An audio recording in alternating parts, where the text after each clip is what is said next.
শ্যুটের পরের দিনই সকাল সকাল উঠে দেখি ভীষণ বৃষ্টি। আমিও বেরিয়ে পড়লাম ভিজতে। বেশ ভিজে মজা লাগছিল অনেক দিন পর, তাই মজা নিয়ে ভিজলাম।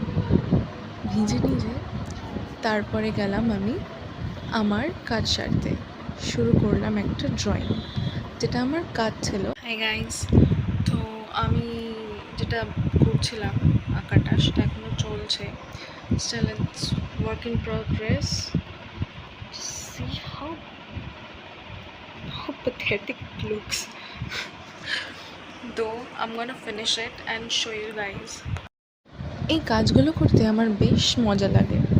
লাইক আর্ট ওয়ার্ক, ছোটো ছোটো এইসব ডিজাইন, এগুলো অর্ডার আসে এবং আমার অনেক ক্লায়েন্ট আছে যারা এগুলো পাঠায় আমাকে স্পেশালি করার জন্য। তো তোমরাও যদি কেউ এরকম কিছু করাতে চাও, যেরকম পাঞ্জাবিতে আমি এখন এটা আঁকছি, এটা একটা থিম ওয়ার্ক আছে, তো তোমরা আমাকে কন্ট্যাক্ট করতে পারো। চলো আমি ততক্ষণে কাজটা ফিনিশ করি। এটা নেক্সট ব্লগে আমি পুরোটা দেখাবো। ততক্ষণের জন্য বাই গাইস।